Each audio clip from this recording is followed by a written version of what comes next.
కొండా సురేఖ వివాదంపై నాగార్జున ఇంటికి వచ్చారట ఎన్టీఆర్. ఈ విషయాన్ని ఇలాగే వదిలేస్తే అయితే ఊరుకునేది లేదని, ఖచ్చితంగా రేపు ఇంకొకరి గురించి మాట్లాడతారు. అసలు ఎలా మాట్లాడతారు వాళ్ళు?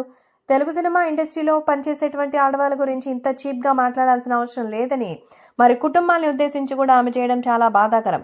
అసలు రాజకీయాలకి సంబంధించిన విషయాల్లో హీరోయిన్ల గురించి ఎందుకు మాట్లాడతారో అంటూ మండిపడ్డారు ఎన్టీఆర్.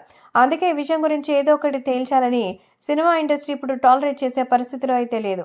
ఇన్ని రోజులు సమంతని ఎన్నో రకాలుగా హింసలు పెట్టారు. ఇప్పుడు ఇలా పబ్లిక్గా ఒక మినిస్టర్ లెవెల్లో ఉండే ఒక మహిళ విమర్శించడం అత్యంత బాధాకరం అంటూ మండిపడ్డారు మన తారక్.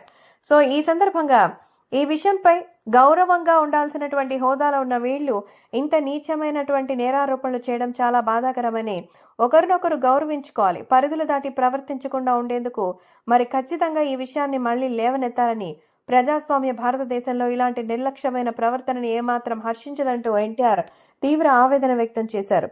ఆమె ఇప్పుడు క్షమాపణ కోరినా కూడా మళ్ళీ ఇంతవరకు లేనటువంటి ఈ బాధని కొత్తగా సృష్టించినట్టు అవుతుంది.